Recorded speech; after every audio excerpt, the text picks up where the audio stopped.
Bismillahirrahmanirrahim. Assalamualaikum warahmatullahi wabarakatuh. Apa kabar semuanya teman-teman?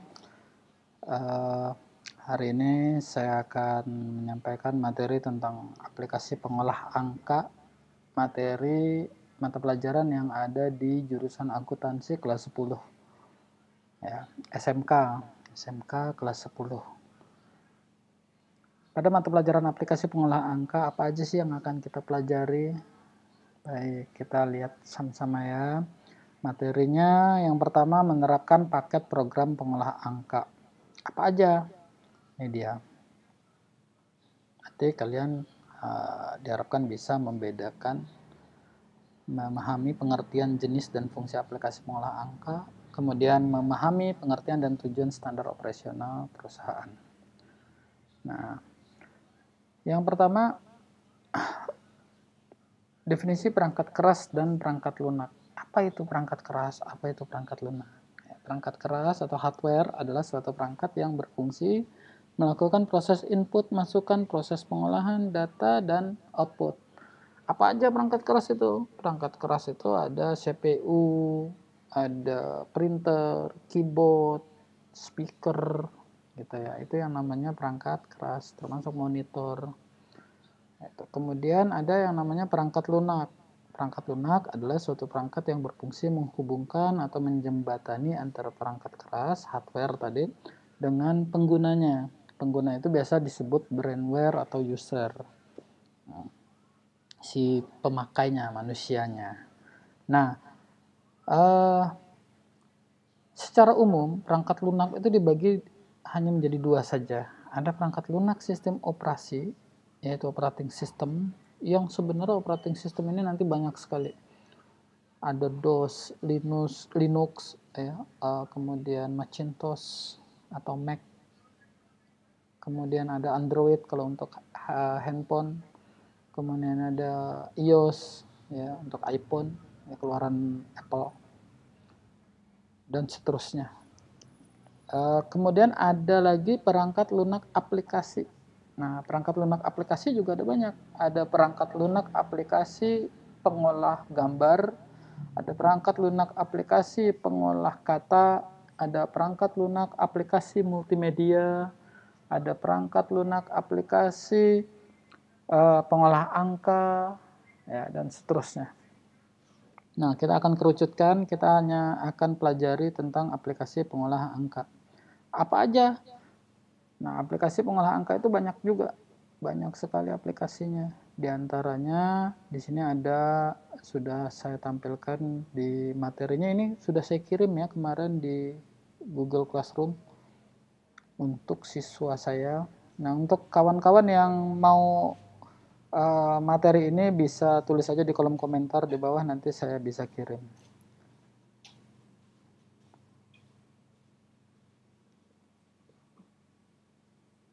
Oke, ada beberapa aplikasi pengolah angka ya. Tapi ini enggak semuanya saya sampaikan di sini karena materinya udah saya kirim, jadi saya hanya ringkas-ringkas saja. Di antaranya ada Microsoft Excel yang nantinya akan kita pelajari. Nah, Microsoft Excel ini adalah perangkat lunak yang cukup terkenal dan banyak digunakan oleh perusahaan-perusahaan baik individu maupun perusahaan-perusahaan besar untuk pembukuan keuangan, untuk pembukuan data karyawan, dan seterusnya. Kenapa? Karena penggunanya sangat mudah dan murah ya. Selain mudah juga murah. Kemudian di Microsoft Excel juga sudah cukup mumpuni istilahnya untuk bekerja. Kenapa? Karena Microsoft Excel ditunjang dengan beberapa fasilitas yang lumayan mendukung pekerjaan kita. Di antaranya ada pengolahan data, bisa membuat tabel-tabel, rumus, grafik-grafik dari data yang kita masukkan, kemudian menyimpan database dan lain-lain. Nah, Microsoft Excel ini adalah aplikasi besutan Microsoft Office. Jadi umumnya kalau di laptop atau komputer Itu sudah ada Microsoft Office, ada di dalamnya Microsoft Word, Excel, PowerPoint. Nah, itu minimal standarnya. Microsoft Excel yang nantinya akan kita pelajari. Oke.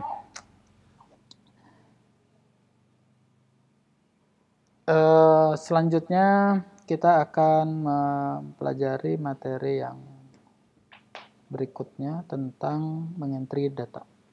Di Microsoft Excel nanti, itu ada sangat banyak materi yang bisa kita pelajari.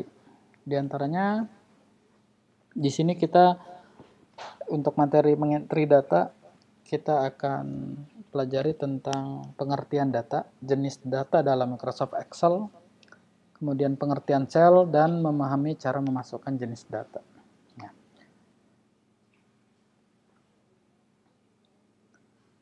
Ada 4 jenis data yang dapat dimasukkan ke dalam sel pada program pengolah angka Microsoft Excel, yaitu ada data teks, angka, value, waktu, date or time ya, kalau dalam bahasa Inggrisnya, kemudian rumus atau formula.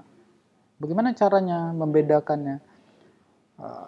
Kalau data teks biasanya dimasukkan karakter-karakter huruf A, B, C, atau angka yang diawali dengan tanda petik, atau angka yang dibarengi dengan huruf, atau simbol, atau spasi. Jadi kalau ada spasinya, maka ini juga semua termasuk data teks. Gitu. Kemudian yang kedua, data angka atau value. Data angka ini kalau kita masukkan bilangan bulat, bilangan pecahan desimal, bilangan pecahan bulat, bilangan dengan notasi ilmiah, bilangan negatif, dan seterusnya. Kemudian data waktu atau tanggal. Ini data yang kalau kita inputkan formatnya mirip format waktu atau tanggal. Misal kita mengetiknya 2-16-2018. Berarti ini adalah data tanggal. Kemudian ada kalau kita misal ketik, misal saat ini pukul 7.44. Kita ketik 7.2.44, maka secara otomatis dia akan tampil sebagai data tanggal. Data waktu, ya, data jam. Kemudian rumus atau formula. Nah, rumus atau formula ini biasanya diawali dengan tanda sama dengan. Jadi data-data yang dimasukkan ini akan bisa diolah sebagai data rumus. Cuman tergantung apakah dia dimasukkan rumus aritmatika atau bukan. Kalau rumus aritmatika biasanya untuk data value harus ada, untuk data tabel teks, label atau teks, itu harus ada tambahan rumus lainnya. Jadi yang diambil hanya angka-angka saja. Ya, nanti kedepannya kita akan pelajari lagi lah. Pelan-pelan di sini kita baru permulaan ya, perkenalan dulu. Kemudian Microsoft Excel itu di dalamnya nanti kita akan pelajari, kita buka dulu deh aplikasinya Microsoft Excel 2019 kan. Saya gunakan ini Excel 2019. Nah, ini dia. Oke. Pada saat kita buka pertama kali Microsoft Excel, nah, tampilannya seperti ini. Di sini ada buku kerja. Biasanya tertulis book 1 karena belum di save. Jadi kalau kita save nanti kita ganti namanya, maka di sini akan tampil nama filenya. Kemudian dalam satu buku kerja, biasanya kalau ada buku berarti di dalamnya ada lembaran-lembaran.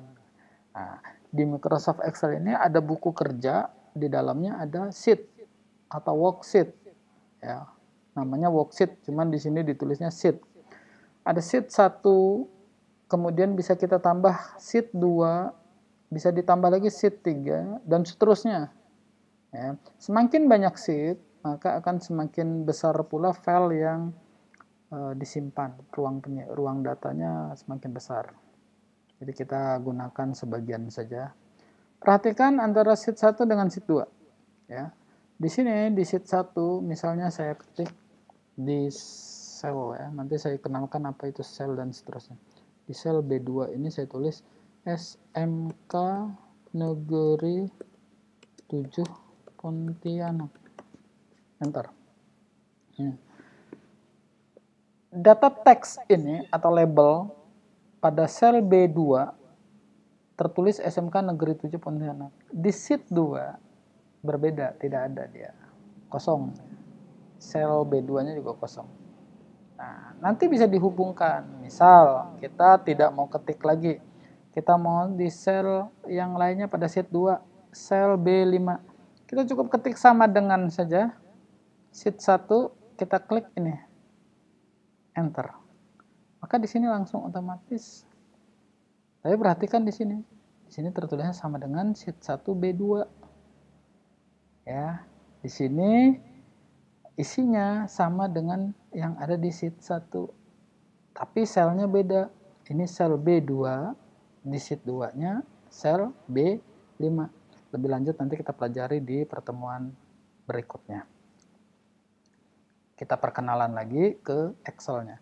Di Microsoft Excel ini, di sini ada menu yang cukup banyak. Ada Home, Insert, Draw. Ya, Draw ini khusus di MacBook saya mungkin ya. Ada File, Edit, View, Insert, Format, Tools, Data, Window, Help. Ya. Kemudian ini sebenarnya sama semua mungkin nanti yang sini nih, Toolbox ini. Kemudian tampilan yang unik pada Microsoft Excel berbeda dengan Microsoft Office Word itu adalah kotak-kotak ini. Kotak-kotak ini tempat kita mengisi data. Jadi setiap kotak data yang kita isi berbeda-beda. Gitu. Meskipun nanti kotak ini bisa kita gabungkan jadi satu ya. Nanti itu ke depannya. Nah, sebelumnya saya akan kenalkan dulu, di sini ada yang namanya baris dan kolom. Ya, kalau di Microsoft Excel itu ada baris, ada kolom. Nah, baris itu yang 1, 2, 3, 4, 5, 6, dan seterusnya ini ke bawah sampai paling bawah. Pada Microsoft Excel 2019, dari mulai Office 2007 sampai ke atas, sampai yang sekarang ini, yang saya gunakan, itu barisnya ada 1.048.576 baris. Banyak banget. Nah, kalau di bawah yang 2007, misalnya yang 2003, Office 2003 itu jumlahnya hanya 65.536 baris. Barisnya lebih sedikit. Ya, 65.536 baris. Kalau yang 2007 ke atas, termasuk sekarang, itu 1.048.576 baris. Adapun kolom, jumlah kolom itu ada cukup banyak. Nah, ini kolom ya, ada A, B, C, D, E, dan seterusnya. Nanti setelah Z, jadi sampai P, Q, R, S, T, U, V, W, X, Y, Z, di sebelahnya adalah AA. AB, AC, AD, sampai AZ.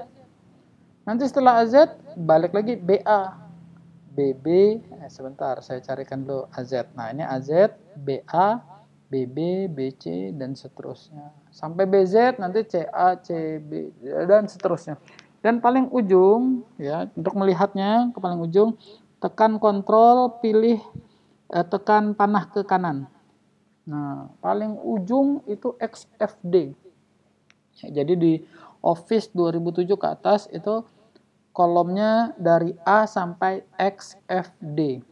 Berapa jumlahnya? Nanti ini tugas kalian menghitungnya. Ada berapa jumlah kolomnya? Silakan. Cara menghitungnya nanti saya ajarkan. Kalau yang Office 2003 itu hanya sampai IV. Jadi sampai A, B, C, D, terus Z. Kemudian A, B aja sampai AZ. Nah, yang terakhir itu IV. IV. Ya. Saya pernah ngitung nih yang IV ini. Kalau A itu sama dengan 1, B sama dengan 2, C sama dengan 3. Berarti Z sama dengan 26. Jadi caranya kita drag and drop aja ini jadi di blok 2 dan 3 misalnya, atau dari 1, 2, 3 boleh. Tarik yang titiknya ini ke kanan. Nanti kamu tarik terus ya sampai. Nanti kita lihat yang IV aja dulu.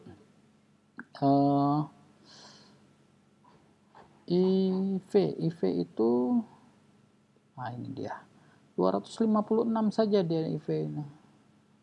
Nah, jadi kalau di Office 2003 itu hanya ada 256 kolom karena sampai IV saja. Bagaimana yang 2007 ke atas, yang tadi sampai XFD? Nah, tugas kamu melanjutkan ini, tarik sampai ke XFD, kamu lihat nanti jumlahnya ada berapa, gitu ya. Jumlahnya dihitung. Jadi kalau IV tadi 256. Oke. Kemudian ke bawahnya untuk yang Office 2003 hanya sampai 65.536. Di Office 2007 ke atas sampai 1 jutaan. Saya akan jelaskan lagi lebih lanjut ya. Antara baris dan kolom, baris 1, 2, 3 dan seterusnya, A, B, C dan seterusnya kolom, ini ada kotak-kotak. Jadi pertemuan antara baris dan kolom itu akan membentuk kotak seperti ini. Nah, kotak ini disebut sebagai sel ya. Kotak ini disebut sebagai sel. Setiap sel memiliki nama khusus. Cara penamaannya adalah menyebut kolom dan baris. Jadi misalnya saya letakkan pointer saya, ini pointer ya yang hitam ini. Pointernya sedang aktif di sel B3. Karena ini di kolom B, baris ketiga. Kalau saya letakkan di sini, berarti D5. Bukan 4 ya, ini hanya contoh tadi menghitung A1, B2, C3, D4. Jadi ini sel D5. Paham ya? Kemudian kalau saya klik di sini misalnya, berarti ini sel G10. Nah, supaya mata kita enak, nggak juling, jadinya ngelihatnya dari G sini, 10 di sini, susah kan? Nah, kita tinggal lihat di name box ini. Ada name box di sini G10. Oke.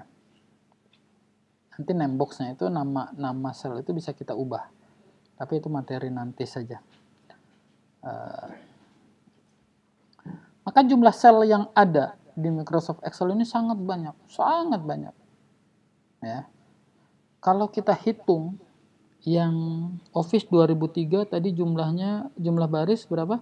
65.536 baris. Kemudian A sampai IV itu tadi berapa? 256. Gitu ya. Nah, berarti kan bisa kita hitung nih. Kalau A1 itu 1, A2 1, A3 1. Berarti total ada 3 ya. Ini 1, 2, 3. Terus yang ini lagi 4, 5, 6 gitu ya. Berarti kan jumlahnya bisa kita kalikan. Maka kita hitung nih sama dengan ini 65.536 dikali 256. Berapa hasilnya? 16.777.1.216. Dia 16.777.216 sel. Ini yang Office 2003 ke bawah. Nah, untuk Office yang 2007 ke atas itu silakan dihitung sendiri. Tadi jumlah barisnya, jumlah baris di sini 1.048.576 baris. Kolomnya sampai XFD itu berapa jumlah kolomnya? Silakan dihitung sendiri nanti ya. Itu mungkin jadi tugas kalian supaya bisa tahu benar-benar bukan cuma sekedar bisa menggunakan Excel menghitung biasa, tetapi benar-benar kita paham berapa sih jumlah sel pada Excel ya.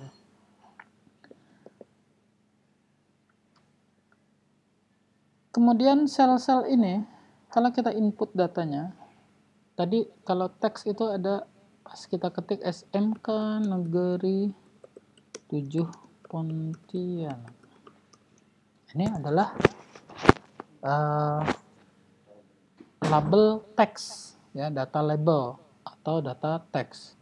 Bagaimana dengan data angka? Data angka itu kalau kita masukkan 1, 2, 3, 4, 5 misalnya, atau 45.000.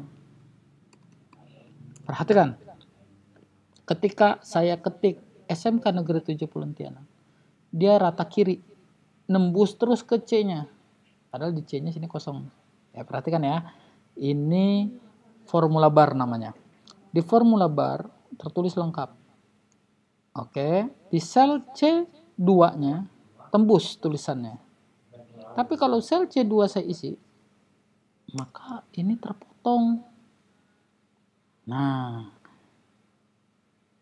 ya, tulisannya hilang. Hanya SMK Negeri 7, itu pun 7-nya terpotong. Gimana cara nampilkannya? Besarkan saja selnya. Tuh. Tapi kalau angka, dia ratanya rata kanan langsung, otomatis ada di kanan. Maka ini udah otomatis jadi angka. Bagaimana dengan tanggal? Kalau tanggal, misal saya ketik di sini, di sel ini deh, tanggal lahir seseorang, salah satu siswa mungkin ada yang tanggal lahirnya berapa ya? Yang aku yang tanggal lahirnya 23 bulan 8 deh. Jangan. Tanggal 10 aja deh, tanggal 10 bulan 8 tahun 2000. Kalian kira-kira lahir tahun berapa sih? 2009 kali ya? Enggak deng. 2005. 2005. Oke. Nah, ini dia. Tadi saya ketiknya 10.08 2005, tapi yang tampil 10.08.05. Beda nih yang di sini dengan di sini. Nggak apa-apa karena sel ini sudah mengenal data yang diinput sebagai data tanggal. Kita bisa tampilkan data tanggal ini menjadi lebih spesifik sesuai dengan keinginan kita. Misal kita kepingin tahu 10 Agustus 2005 itu hari apa sih? Jadi yang lahir tanggal 10 Agustus 2005, saya nggak tahu nih siapa nih siswanya. Yang lahir tanggal 10 Agustus 2005 itu hari apa dia lahirnya? Ayo kita lihat caranya. Boleh langsung tekan, diklik dulu ya. Jadi sel yang terpilih ini sel D2, yaitu sel yang kita input dengan data tanggal tadi. Kemudian kita tekan Ctrl 1 atau bisa klik date yang bukan date di sini. Pilih more number format. Tuh. Atau boleh juga langsung yang long date. Nah, long date seperti ini. Tapi kalau misalnya kita mau lebih enak, kita pilih custom. Tapi nanti dilihat ya. Di sini language-nya kan masih pakai English ya, English Indonesia, tapi tampilnya Wednesday. Gitu. Kita ganti language-nya menjadi Indonesia aja supaya bisa harinya ketahuan hari kita. Tuh. Kita cek, oke. Gak mau ya, sorry. Ctrl 1 lagi, di date-nya, di date-nya nggak mau, di 14 Agustus 2005. Nah, gimana caranya supaya tampil harinya? Klik custom, kemudian DD-nya ini, kita ganti DD-nya sampai tek. Jadi D-nya ada 4, koma misalnya, DD lagi 2. Jadi D-nya 4 ini artinya day, D-nya itu terdiri dari 4 huruf atau lebih. Jadi kalau harinya, misalnya ini kebetulan harinya Rabu, jadi munculnya benar-benar 4. Kalau kita ketik 3, cuman Rab. Nah, untuk hari yang 5 huruf, nggak perlu kita ketik 5 D-nya. Dan misalnya kebetulan harinya Senin, kita ketiknya tetap 4. Nanti tetap tampilnya Senin. Atau hari Selasa yang jumlah hurufnya ada 6 ya. Tetap tulisnya D-nya 4 saja. Kalau D-nya 2, maka dia tampilnya 2 huruf. Nah, untuk yang tanggalnya bukan tanggal 10, yang misalnya tanggalnya hanya tanggal 8, misalnya 8 Agustus. Maka ketika kita ketik D-nya 1, dia tampilnya tetap 1. Tapi kalau kita ketik D-nya 2, dia akan tampil 08. Paham ya? Kemudian M. M-nya juga sama dengan D. Kalau M-nya 2, perhatikan nih, M-nya hanya 2. Atau M-nya 1, 1 aja 8 saja. Nah, kalau M-nya 2, 08. Kemudian kalau M-nya 3, Agu. Karena ini Indonesia ya, kalau English AUG. Nah, AUG. Kemudian kalau M-nya 4, langsung Agustus. Jadi cukup 4 saja, nggak perlu panjang-panjang ngikutin Agustus. Udah berapa huruf. Ya. Kemudian Y juga sama. Y ini untuk tahun. Ya, berapa, 2 atau 4. Kalau 4 berarti lengkap 2005. Jadi kalau 2 hanya 05. Terus separatornya bisa kita ganti. Ini kan tadi pakai koma nih. Bisa kita ganti pakai strip. Terserah kita. Ya, tuh. Atau di sini misalnya kita maunya M pakai strip. Kemudian strip lagi. Nah, lihat tampilannya di sini, ini sampelnya. Tapi kita mau lebih detail saja biar bagus ya. Klik OK kalau sudah. Nah, tampilnya jadi pagar. Gimana caranya nih? Kenapa nih? Nah, tampil pagar seperti ini. Nggak usah khawatir. Ini karena selnya kurang lebar. Jadi lebarkan saja. Tuh. Rabu 10 Agustus 2005. Berarti yang lahir tanggal 10 Agustus 2005 itu hari Rabu. Yang mau coba kepingin tahu hari lahirnya tinggal ganti di sini ya. Misalnya ada yang lahir, pas saya lahirnya tanggal 1 Januari. Ya, Januari cukup tulis 1 juga nggak apa-apa. Tahunnya sama Pak, 2005 itu hari apa Pak? Oh iya, Sabtu 1 Januari 2005. Jadi hari 1 Januari itu adalah hari Sabtu. Gitu. Ini untuk tahun yang 2005. Gitu ya. Itu untuk angka. Lalu bagaimana dengan format mata uang? Mata uang juga dianggap angka. Jadi tanggal juga sebenarnya bisa dianggap sebagai angka karena dia bisa dihitung nantinya. Ya, tapi dia bedakan date or time. Bagaimana untuk currency atau mata uang? Nah, mata uang ini misal di sebelah sini kita ketik, ini saya hapus deh. Saya ketiknya di sini. Sheet 2 aja. Sheet 2 ya, kita buat baru. Sel B2, saya ketik 45.000. Oke, 45.000. Nah, karena regional setting saya sudah regional setting Indonesia, maka accounting numbernya IDR. Jadi kalau saya klik ini, IDR 45.000. Kalau nggak suka, boleh dengan cara sama seperti tadi, Ctrl 1 atau di accounting ini more number format. Kemudian kita ganti IDR ini menjadi Indonesia, dalam rupiah itu kita ganti jadi RP. Mana RP? RP ini dia, RP Indonesian. Oke. Oke. Nih, rupiah 45.000. Perhatikan perbedaannya. Sel B2 saya ketik hanya 45.000 tanpa ada tulisan RP dan ada tanda titik. 45.000. Bedakan dengan sel C2 yang saya ketik RP, saya kasih spasi, ada beberapa spasi, 45.000. Titik. Beda ya. Perhatikan perbedaannya. Di sel B2 45.000 tanpa RP. Di sel C2 ada RP-nya, ada titiknya. Kemudian di sini saya tulis di sel B3 saya tulis 2. C2-nya juga C3-nya juga saya tulis 2. Kita masukkan formula sama dengan sel B2 dikali sel B3. Hasilnya berapa? Jadi 45.000 dikali 2. Iya, 90.000 ya. Kita enter. Nah, otomatis 90.000 rupiah Rp. Nah, di sel C4 kita tulis rumus yang sama untuk sel C-nya. C2 sama dengan C2 dikali sel C3. Harusnya hasilnya sama, 90.000. Tapi apa yang terjadi? Di sini hasilnya crash value. Kenapa?